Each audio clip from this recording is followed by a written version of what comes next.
Pokemon Trainer. There's This a character, lot of variety ahead of us in this match. yeah, run it down. There's so much that Pokemon Trainer has in terms of how to counterplay Link.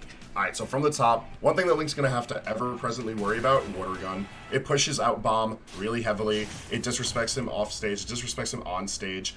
Squirtle's combo game can actually mess up Link really badly too if he poorly times his Nair. Ivysaur keeps a very similar zoning game while also having the same idea of using your projectiles as a hit confirm to lead into that close range damage. And then Charizard's, I feel, a Pokemon who needs no introduction, where it's big, heavy buttons, whole tons of kill potential without sacrificing a lot of play in neutral. Yeah, just look at the engineer's flowchart. Is your opponent at 40? Yes. Would you like to steal the game? Yes. Press back air. Does your opponent have a very bad recovery? Yes. Press down air. It's just like, and also you got Diddy without a banana here in Squirtle. This character is just so oppressive against characters who don't have the best out of shield game, albeit Link definitely has a pretty solid one. You have a B, you have the ability to, you have a pretty solid out of shield option with that Nair. So it's a good counterplay tool. And he's been able to, like, kind of get it. I think we'll see the switch off to Ivy. Yeah, there it is. You got it to 70. You switch out to Ivysaur now. Now you look for those Razor Leaf confirms into a KO. Like, that's just sort of Squirtle's role in the team, is that his combo game's phenomenal, and his speed really does help establish the tempo of a match early on. But you don't want to go for trades in these later percentages, because Squirtle's one of the lightest characters in the game. He can't afford to go for trades. Meanwhile, Ivy, a little bit chunkier and a lot heavier when it comes to the kill power, especially threatening with the down air we see and that forward smash to establish a very firm lead in game one. Just imitated the Ivysaur noise there. And, I like what Link tried to do with the reverse up B. It is one of the best ways to rip somebody off the ledge, trying to go for ledge trap. Obviously, Ivysaur is going to go for down air 90% of the time in this matchup. But now here, this is something we didn't get to see against Isabelle. Bomb at ledge. Using it, throwing it down, it lingers on neutral get up. So it forces very scary options on ledge traps out of the opposing player. I think it's going to be very curious to see how Adrian deals with it. Playing off these plats has been going so good for Adrian, too. Like, this pressure from Ivysaur is establishing pretty alright stage control lead, but it's not enough. Even that up throw from Link, just not enough. That Charizard right there. time. Oh my god, yep, Charizard time. Is your opponent at 40? Yes, press back air. Like, it is coming soon. Trying to look for the up tilts, trying to... Yep, there's the back air. You just have to be scared even if you're Link here. But the fact that Charizard is heavy, you were talking about the additional weight factor. This is where they come out. That up throw did not get the KO. It's not going to until, like, north of 190, I think. I'm pretty sure. Why. Yeah. I think you're right on the money with that. That's where you get the pummels in when you can. Speaking of which, yep, finally gonna do it. 197 is the magic number. That's a really high number for reference, but regardless, that takes a while.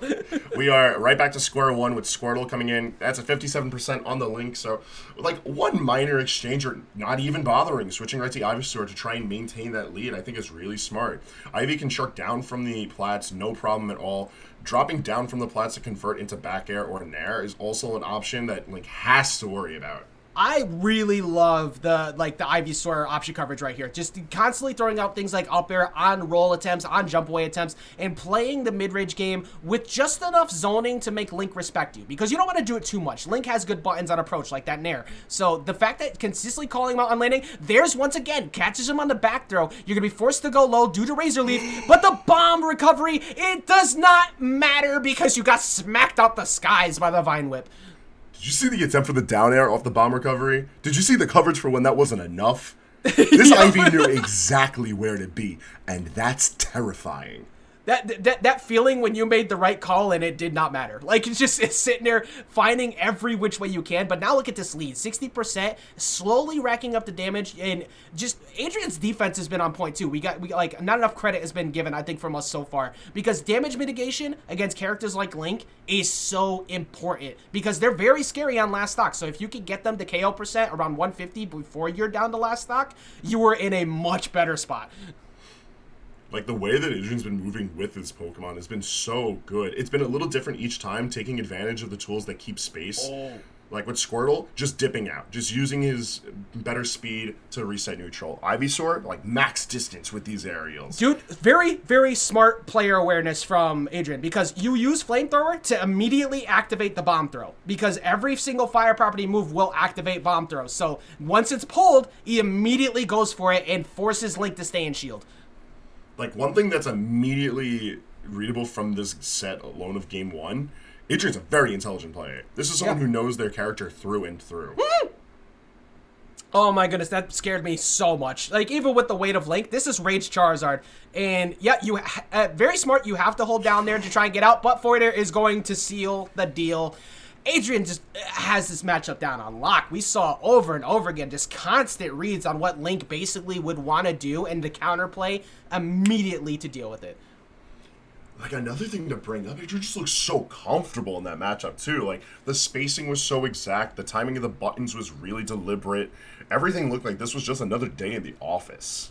Yeah. Hey, I mean, hey, look, you need that. You need that so much to just figure out this game with the 80-plus characters, dealing with this many matchups. And you're a character that is at the high end, like Pokemon Trainer, you know, obviously a little bit less played, but we saw from Atelier with that Japanese tournament as well, the character has not gone anywhere. So very, very solid play coming in from Adrian here. I'm curious to see, I wasn't paying attention to the stage counter pick here, but I'm very interested to see how Link91 changes it up. And it looks like we're running it right back.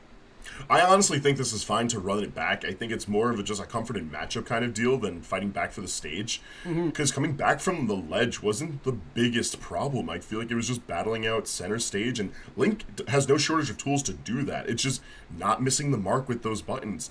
I brought up how Nair, once it whiffs, that's the big problem, and that's what we kept on seeing in game 1.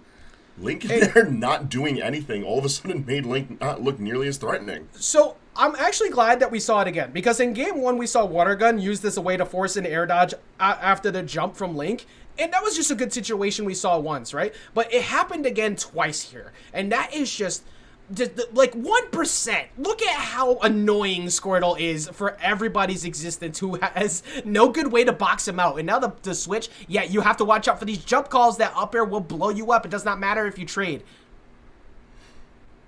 I'd be so dangerous in this kind of a situation too, but Charizard's even more dangerous. The use of Flamethrower, you brought this up earlier, like using it just to blow up the bomb really early is so smart, and that beats out a really big pressure tool from Link. Yeah, and I think the big reason why we're going to this here is up smash out of shield to beat out the Nair, and if you get near a platform, you're going to use that up throw. But also, once again, just on cue, every single, there's, no, fourth throw is going to do it. That is also another strong KO option. But yeah, the flamethrower has just consistently been the answer every single time. The moment the bomb is out, on reaction, the flamethrower comes up. I'm in love with this Squirtle. Like, the Squirtle buttons have been so good. The use of Water Gun has been so varied and so effective. The dash-in forward tilts keep on pressing Link to the ledge, and Link has not been comfortable playing from the ledge here. Against Squirtle, it sort of looked like Mini Mario. Yeah, you know what Squirtle does against, like, the big thing with characters like Link is they love using like, short hop pressure, short hop fair, short hop nair. They don't have the best grounded buttons. What does Squirtle do? Play grounded game and punish you so damn hard for being jump happy. And I think that's why he's been struggling so far against the Squirtle. Oh my god, the patience. He knew right where he needed to be. No overextension. Just play out the game as patiently as necessary. High flare blitz there, and the ability to get away. Up throw should do it now, though. Yeah, there you go. On platform, 160, that's going to take it out.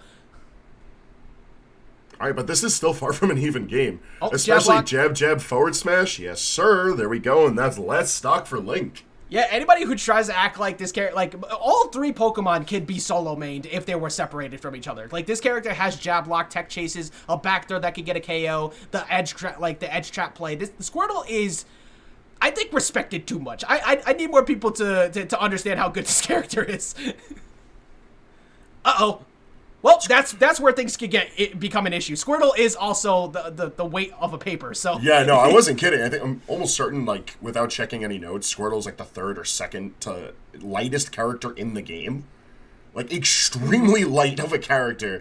And when it comes to worrying about percentages to die at against a character like Link, these are the percentages you have to be deathly afraid. Anything north of 90, all of a sudden half of Link's kit kills you. Every time I look at that chart, I just get upset seeing Sephiroth down there, so I stop looking at it. But the Vine Whip tether cancels have been so good for Adrian. However, we're kind of seeing a slight change of pace here. Oh, there it is! There it is! Link seems to be getting some confidence. You could see when the momentum is shifting in players. And right now, momentum is very swiftly shifting out of Link's favor because he got hit.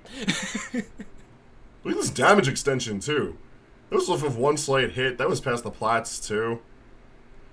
Oh, you know, honestly, these boomerangs, unfortunately, that one was not anywhere to be found, but these have started to find a bit more work. It's baiting bad jumps. It's getting slow hits.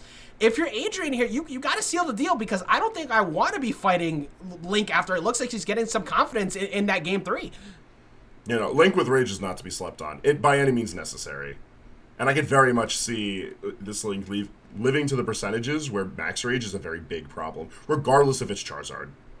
Yeah, look at that. Using that as his own ledge trap tool, activating it with it. Oh, up smash, not gonna do it yet. And you're forced to use an option to try and fast fall down. Just misses the up air, though. This is still very, very frightening. Does not get a jab block or anything there. Tries to go for a follow-up chase, but the up smash on the platform is going to do it. I think if you're Adrian, you are happy. You are so happy, because the way Link91 was starting to look at the end there, I think if we went to game 3, it might have been a reverse 2-0.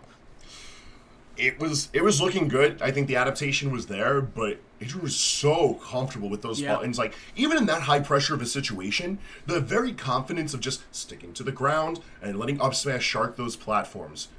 That was 3 times we saw it hit. It didn't miss its mark, and the third one killed. He knew exactly what his game plan was, executed it to a T, and it looked like a flowchart to follow from start